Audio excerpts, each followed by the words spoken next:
Welcome. I'm Danielle Sally. And I'm Eva Fusa. And you're listening to Ghost Boss, stories about the freelance afterlife. Hey, Ghosties. Hey. We're back from Thanksgiving break. That's right. Woo. I have thoughts as an Indigenous person. Yeah, you want to share them now, or we all know already? I think you all know. I do make anybody who comes If you know anything about American history, I'm sure you know her feelings. I would say it's complicated. It's not complicated. I make everybody who comes to my house for Thanksgiving eat in front of a giant, 6 foot tall painting of a native man in a full headdress. I didn't know exactly where you were going with that. And I was like, what do you make them do? Growing up, it was so funny. So my dad's native, and so me and my brother, but my mom is not. Yeah. My mom's white. And so so we always had Thanksgiving, and it was a whole vibe. But then my brother and I would get to an age where we'd be bringing boyfriends or girlfriends or whatever. And so my brother had brought his girlfriend for a couple of years. And then one year I brought a boyfriend, and my mom was like, thank God we're finally not outnumbered. I love it. Great. It was great. It was wonderful. I also refused to accept blankets from her on Thanksgiving every year. What? Smallpox. Oh, every time.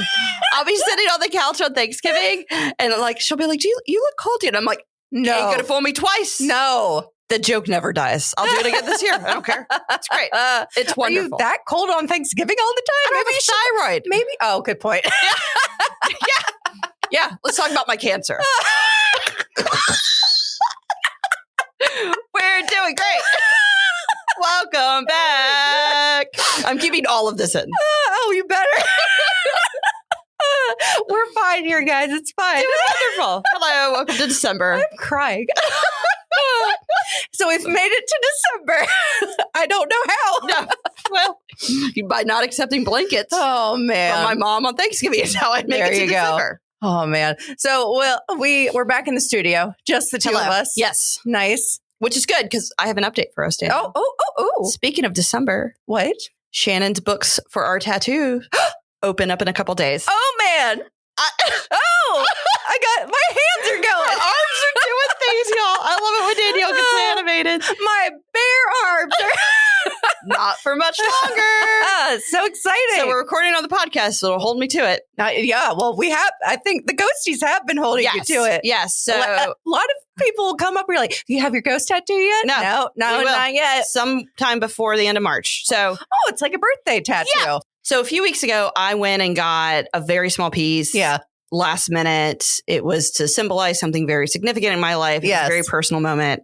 So I went and got a tattoo from Shannon and posted about it on Instagram. And so then Danielle goes, are we getting what's happening? Because I was like, okay, because I assumed you obviously weren't getting the ghost tattoo. No. I was like, she's in the building. Yeah. This has to come up in conversation or I was going to get annoyed with you. Yeah. No, it did. So when I was leaving, and it actually ended up better, when, because I had to sit there a minute after. I, for some reason, decided to do a fasted blood draw that morning and then get a tattoo 3 hours later. I can't. Whitney is very upset with me. I know. So afterwards, I had to sit there and drink a little juice box that I brought with myself because I know. It's okay. I drank a juice box, also getting my blood draw. I know who I am. Anyways, so while I was sitting there with my juice box like a 5-year-old. Yeah. I was saying to her, I was like, so me and my friend want to get a matching tattoo. Yes. And so she has a specific booking process. And so I was basically asking the logistics of that. And so the ins and outs that you need to know, I would tell Danielle this offline, but it's fine. Y'all can just hear it. Yeah. That's the first time I'm hearing it. That's right. They have to be the exact same tattoo, same size and everything. Oh, we get to be so cute. So we can do them together. Okay. That's the only way we can do them together. Perfect. Because that way you draw one stencil. Okay. And so then I had her help because the holdup's been me, y'all. I don't know where to put it. Yeah, not the one that has never had a tattoo. Well, I told her that. I was like, because Danielle's a blank canvas. I was like, I already have it can go anywhere. So I've decided that I'm going to get mine on the back of my calf, almost mirroring my roller derby tattoo, which actually makes sense because all my other ones on me are flowers and plants and animals. And now I have a shark tooth. Yeah. And so it makes sense that the two that kind of mirror each other are just significant things in my life that have nothing to do with the organicness of everything else. Sorry, I just did a head shimmy because I was like, I'm a significant thing in your life. So I showed her, I was like, so it's going to be this size, just on the opposite side. Cool. And so she told me how to do the booking and all that kind of stuff.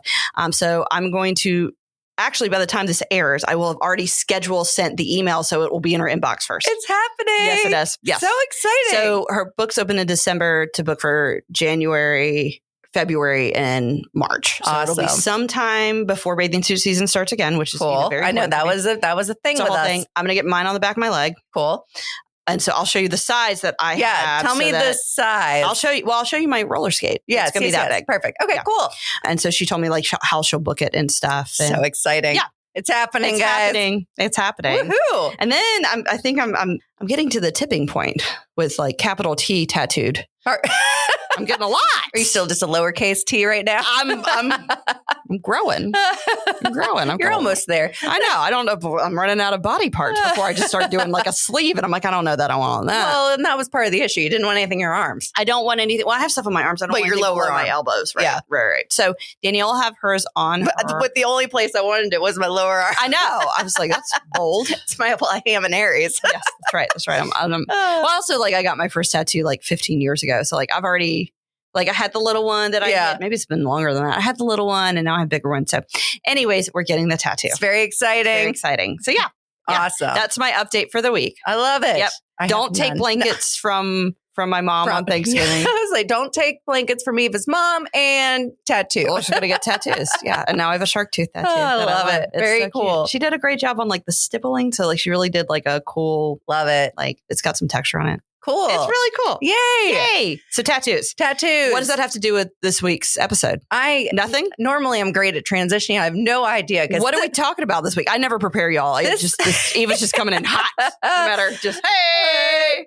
This week we were going to talk about, because it's December. It is. And we were going to talk about surviving the holidays because it is different now. Sure. Because, before... Well, I say it's different. Before you had to deal with like when everyone was taking off and like making sure everything was covered. But then it's like, did it really matter? Because your clients weren't working anyway. Mm-hmm. And so now it's very like we've had a lot of this conversation over the summer too, which is holidays happen and also trying to take time off, but also still trying to get all your work done and just managing all that when it's only you. Mm-hmm. Oh, it's a lot. But I think the nice thing, I feel I do have less, it seems like I have less holiday commitments. Yeah. Work-wise. Yeah. Yeah. Because I'm only having a holiday party of one. Aw. We'll have a little party. We did talk about having a ghost bus. We'll do something. We'll just find a bar somewhere and sit there. Let's do that. It'll be fine. Plan our tattoo. I love it. We'll find a little pop-up holiday bar. I'm sure there's one somewhere. We'll celebrate our ghost bossing. It'll be good. Yeah, November was really busy for me. I was gone like half the month of November. Yes. I had 2 conferences. Yeah, if you wondered why like all of our guest interviews were 2 parts, it's because we knew we weren't going to be in the studio in November. We were busy. And then like I took like a little weekend trip. And so like I just had a lot going on in November and then was still catching up. And then I don't know, December's always oddly busy. Like it's busy in a very different way. Yes. And so some of the stuff that I've decided to do is just like kind of simplify my personal life and just not get fixated on like, not doing more than like a Christmas tree as far as decorations in my house. And stuff like that probably sounds like, I don't know, maybe not very impactful, but I think it is like, but it adds up. It does. And it's December 1,000 small things. Super busy with a lot of unbillable things. Yes. And so I just try to keep that steady. Yeah. And like just kind of manage expectations around that. And by manage expectations, I mean manage my own expectations. Right? Yeah. Because I hold myself to a higher standard than I think almost anybody else could possibly. What more could you expect out of me than I expect out of me? Nothing. So yeah, I think that's part of it. And then I also like to like my regular clients kind of get out in front of them with some stuff about like availability. If I'm taking time off, I am going to try to take, I think maybe some time off between Christmas and New Year's. Hey. I don't know what I'm going to do. It's the best time to take off though, because no one else is working. So either one of 2 things is going to happen. I'm either going to end up planning something and go out of town and I'm going to come back exhausted, but be like, man, that was great. Or I'm going to stay in my house and like reorganize a closet. Maybe I'll be as happy. That's usually, I like to stay at home yes, we've met you. Like I need to tell anyone, I like to be at home by myself. I'm aware. This is like, back during trick or treating, I remember saying to my daughter, because she knows I love Halloween, and I was just like, trick or treating is kind of my least favorite part of Halloween because. Oh my God! She looked at me. She's like, "Yeah, I can see that." Because she understood me so much. We're going back to episode 1. Danielle, you are a monster. Well, because it's like I just want to kind of chill, be cozy, watch my Halloween classics. I have 3,400 people at my house. No, I don't need any of that. You don't want to come over next year? No. It literally looked like a living nightmare. It looks a lot of fun, though, and I love watching The Social. I don't want to personally be there. It's so much fun, though. But I think the key, last December, and it was your first year last December. December was my first. Interested to hear what your perspective is going into, because this is like my 5th one. So, and I think I've mentioned it on the podcast. And it was the episode I told my daughter she can't listen to, and I'll tell her she can't listen to this one again because it'll make her sad. But it's because last December my dog had passed away, and we had her for, it was 12 years, I believe. Mm-hmm.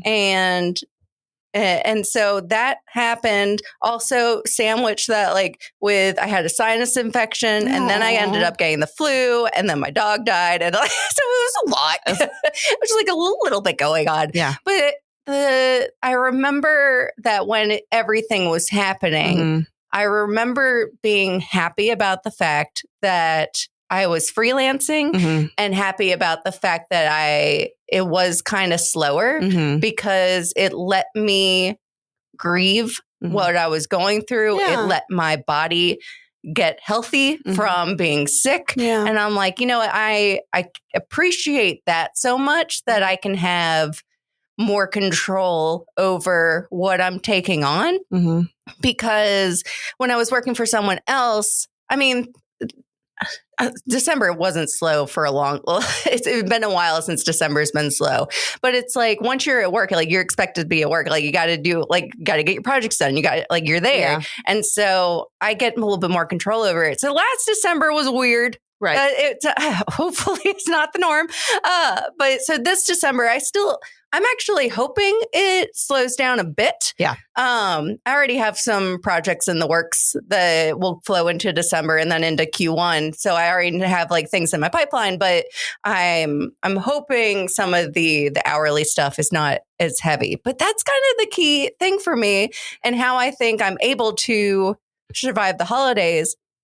One of the biggest things when I decided to go freelance, I really want a better balance of being a mom and running a company. Yeah. I want to be able to be very satisfied with my career, but also not feel like I'm taking time away from being with my kid. And I feel like I'm finally getting that. And December is a huge time to kind of see if that's all happening. Yeah. Because so much happens in December with the class parties and trying to do all the activities, go to the zoo, go to do this thing. There's all this stuff. Yeah. And so that's what I think the key is. Yeah. Is trying to find the balance in all of that. Yeah. So I'm hoping this December is happier than last. Oh, sweetness. Yeah. But I do want it to kind of like I said about working over the summer. I actually hope it slows down a little bit and then it'll pick back up in January. Yeah. Yeah. But I want that time off. Yeah. Yeah. Well, good luck. How was your December last year? Busy. Yeah. It was a weird time for me. I apologize to those of y'all who don't know me personally and how I'm vague about some of this stuff, but it was something significant happened in my life in the last year and a half. So if you know me, you know exactly what I'm talking about. And if you don't, just stick with me. My December last year was really weird because there was a very big life change happening and I was still kind of getting my feet up underneath me and figuring out what that looked like. And then trying to work and scale my business. And it was just a really unusual time. Yeah. And I was still at a point with a lot of things where I felt like I was just kind of in a free fall. And so I was just trying to put one foot in front of the other in so many ways. And so I didn't feel like there was really any room to plan. It was just trying to get through. Just surviving. Yeah. And so this year, I have a lot more of a finite schedule, not for work, but some personal things are a lot more a lot more defined schedule wise. And so that's going to allow me to do to number one, like structure my work around that. But number two, like maybe structure some personal time. Yeah, that's great. Yeah, because I, in general, could be better about making time for myself. Yeah. I do it, but it's not great. Right. And with this big thing that happened in my life, I was not good at it at all for more than a year. And so now that some circumstances around that have changed, I've gotten a little better about it. Yeah. But what that has forced is like, now I can't just rely on this schedule where we're like, well, I'm just a mom or I'm working and I never really take time off. And so now that I'm starting to take time off and y'all, by time off, I mean, like I'm doing stuff on the weekends. I'm not even like, and in December, I'd like to take some real time off.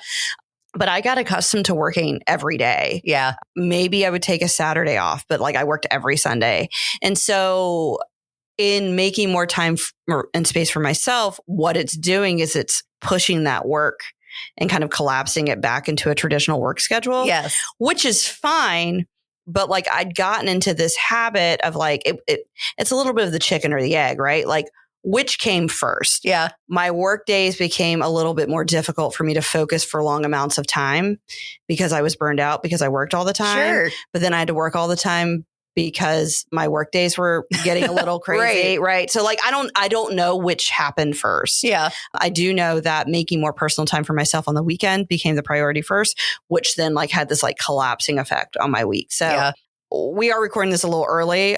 So check in with me. Yeah, right. When we record next week's episode and see how much better I'm at it, because I have been working on this actively only just for like a month now. Yeah. So I'm trying to get back to like sit down and do your work and like try as much as you can. I'm even letting myself work at night more if I don't have to work on the weekends. Yeah. Right. I have found sometimes like during the week, if we've mentioned this, but like sometimes I just know I'm not in the right mindset to get done what I need to get done. Yeah. And I'm like, I have some time on Saturday. If I can just like, if I'm in the zone Saturday and I get it done. Yeah. And that means my Monday's a little bit easier. Yeah. So be it. Sometimes that's how that works. Yeah. Yeah. I don't know. I'm still trying to figure out. Yeah. You know what it makes me think about? Well, you were on the SoCo's Communal podcast with two other working moms, and I love that someone brought up that juggling metaphor. Yeah. I don't know. Do you want to kind of clarify what that was? Because it was just so good that I want to bring it over to this podcast. We're bringing it over. And they said it in the very beginning, and I was like awestruck, and then like for the rest of the hour, rest of the episode, I was like, kept going back to it. I loved it. Oh my God. Well, and then I was like, I wish I could take credit. She's like, I can't take credit for it. Yeah. So it's great. So, juggling, we all juggle stuff, yada, yada, whatever. Everybody's familiar with that, right? As like an analogy for everything we have to do in our lives. But they talked about the balls that we juggle are glass, some are glass and some are rubber. Yeah.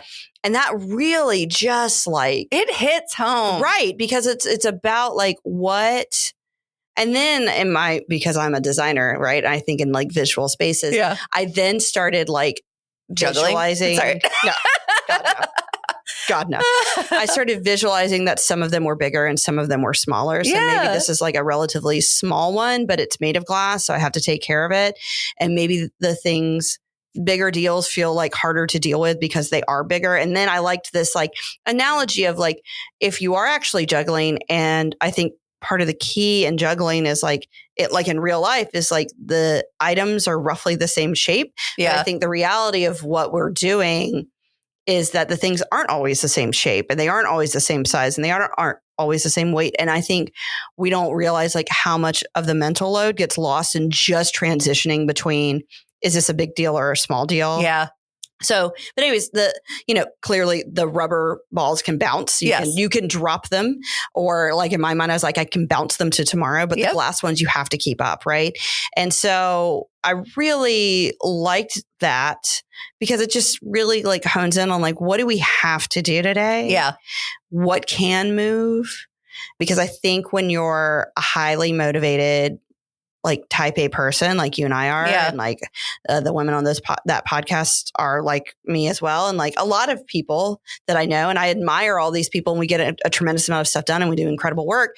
But like I think we all fall into this habit of just like everything is important. Yes. And everything's a big deal. And I have to do it all. They're all high priority. They're all made of glass. And so it got me thinking about, we talked about a few episodes ago about like Halloween. And then we talked about like whether or not like I decorate like during November. Yeah. And then I was thinking about like, I bought all these like Halloween or these Christmas decorations for outside last year. And it was like a big thing for me. And then I was like, I don't know if I'm going to put them up this year. And in my mind, that task is made of rubber. Yes. And so like but like putting up my Christmas tree is made of glass, in my opinion, right? Yes. Because that is much more central to the Christmas activities is having a tree up. Sure.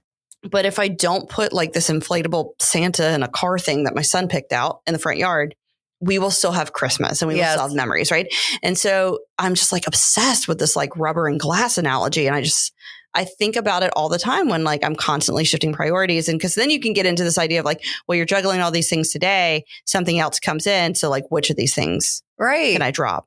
I think, and I just was thinking about that right now, just because we do have to juggle so much more during the holidays, especially as working parents, because with all the kid activities going on and trying to run our companies and get all the projects done. Yeah. There's a lot to juggle around. And it's a process like almost every single day of making a priority list of what actually needs to get done. Right. What would be awesome to get done. Right. And what can just maybe fall to tomorrow if it has to fall to tomorrow. Right. And I think I saw this it was a TikTok from like a year ago, but, and I'm kind of like. A year ago on TikTok, it might as well be 5 years old. I know.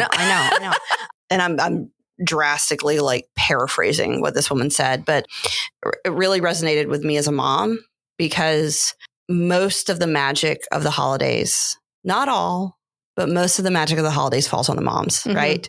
Or maybe not the moms, but the women not just the moms, but the women in the households, right? Because they learned from their mothers, right? I'm not saying men don't contribute in any capacity. They do, but but the reality is women take on the bulk of things that make the holidays the holidays. Yeah. So they are, the things that set the traditions. And the thing, and it might not be the big picture stuff like buying the Christmas gifts, because surely that is part of it, but it might be that like you always have cinnamon cookies on December, 22nd. Like I'm not confident the house would be decorated at all if it came down to my husband. Right, that's what I'm saying.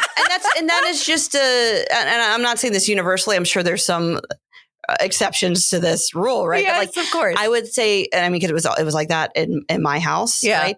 And so this woman was like walking around her house, and she was like, "You see all these gifts? None of this matters if I'm like crying hysterically, because I've been up all night, like trying to wrap these. You see this Christmas card, like." It doesn't matter if like I was screaming at my family the whole time to like get it together and take a picture. Right. And so, and she goes through like several examples, but like the point is like, if we put too much pressure on ourselves, particularly in this age of social media, which is just the highlight reel of our lives, right? If we do too much of that, we take away from what the actual experience is supposed to be. Right. And so something that I try to do is simplify as much as I can. And like, I can't simplify a lot of things in my business. I just can't. And my business is my livelihood. It's how I put food on the table and pay my bills. So like, I just try to simplify elsewhere and like, try to remember that like, my son is going to have a much happier childhood with a mom who's not losing her mind all the time. No. And that is able to be present. Right. Right. And so if that means that I decide we're not going to do the yard decorations because it's stressful for me for whatever reason. Because I have to turn it off every time it rains and then shake it off after, right? Like it's a whole thing, right? Yeah. Then so be it. I don't know. I think getting through the holidays is a lot more than just like a business task. And it's about like prioritizing in a way that's just different than the way I normally talk about prioritizing. Oh, yeah. Like, will my kid necessarily remember, let's say, I'm just going to make up an example. If all the goodie bags that we make for Christmas for his class were hand curated and I got all this stuff from this place and that town, I could just Amazon that. I used to, when she was in preschool, I used to feel this pressure, especially since I'm a creative. Oh yeah, the and bar's higher put that for us. pressure on us too because we're designers, and it's just like your eyes got big because more designer. But like, we have to like find something on Pinterest and make it all cute and blah blah blah. And I'm all like, you know what? No, just because I am a creative person, it does not mean I have time to do all that. And so now I'm just like, if I can find it on Amazon, and it can get here in time, then I am good. Yeah. That is good with me. And if my child's happy, that's great. I don't have time to hand personalize 25 bags for every student in the class. I appreciate all the students. I just want to say that, but you'll be just as satisfied with something on Amazon. Yeah. Can I tell you something that I didn't realize I'd be so happy about, but something kind of amazing that happened this year? So for Halloween, we used to do goodie bags at school, and we got an email this year that said no goodie bags. Yeah. No goodie bags for Halloween. It's like the best email. So then we got another email because I think it was mostly like an allergy concern. Oh, sure. Yes. So then we got another email like a week out from Halloween that said, so due to some feedback, the school has changed their policy. You can send in goodie bags, but there can't be anything edible in it. It can be candy, or it can't be candy or anything like that. So the group chat that I have with the other like moms in my son's class, we all got on that group chat and we're like, so we can just send in like stuff. And one mom was like, I'm just going to say it. I don't want another like bouncy ball or like spider ring. Which now you're going to get more of those because they said no edible things. Right. Literally. And she's like, I don't want any of that They stuff were better off with no goodie bags. And another mom was like, same. And then one mom was like, all right, if enough of us like this post, no goodie bags for the classroom. And we all liked the post. And it was just so much easier. And like those things used to be a lot of fun for me. But like, I don't care, man. Like I just don't. And like, I just let it go. And then if a mother parent had done one, like it's one thing if we're all going to do it, fine, because my kid's going to have an expectation. It's fine, whatever. But I liked this transparency that we all got on the same page. Now, if everybody's like, we're doing them for Christmas, we're doing bags for Valentine's Day and not just little cards. Yeah. We're doing something for the end of school. Wonderful. Just let me know the expectation and y'all are going to get stuff from the dollar store. Right. Because it's going to go in a pile in their room like it does at my kid's house. Exactly. I don't need to stress myself out over this. Yeah. I'm not winning an award because I put a pun on a bunch of rubber duckies. Like, I'm not. It's fine. We can just move on. I have done that, though. Put a pun on a bunch of rubber duckies. So have I. It was adorable. It was wonderful. Listen, definitely it was great. Yeah, it's great. I ain't got time for that now. No. Things are different now. Priorities are different. Yeah.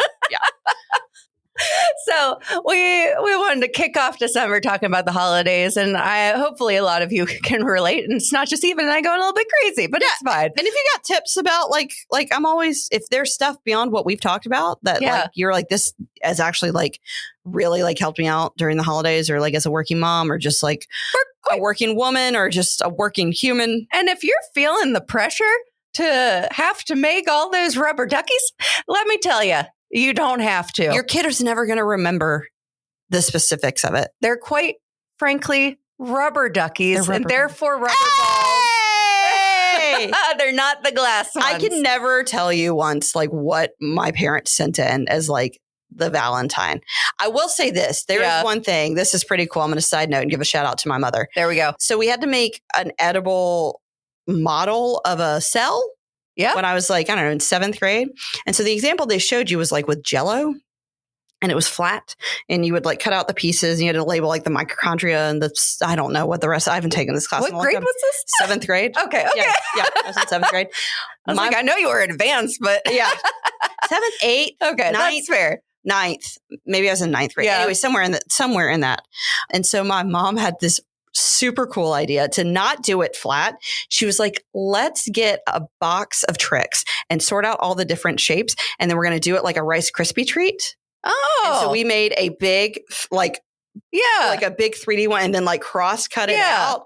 It was like the coolest thing. There you go. And I still think about it, but can't tell you what we sent in for Valentine's in 2nd grade. No, but those class projects, oh yeah. I get it. Go hard on the class project. Yeah, I get that. Has a grade attached to it. Right. Go hard. Oh, they saved mine to show it to other classes and stuff. It was cool. Right? My mom and I still talk about it. So go hard on the stuff that has grades. Yes. Nobody's getting graded on what you send in for St. Patrick's Day. No. Are we setting stuff in for? I'm going to get on the group chat. Are we doing? No, I'm going to find a bar and drink some beer. That's what I'm going to do as a mother. All right, everyone. We'll be back next week. Thanks for listening. Thanks, everybody. Bye. Bye. Remember to follow us on Instagram at Ghost Boss Podcast. And also please like and review us on your favorite podcast app.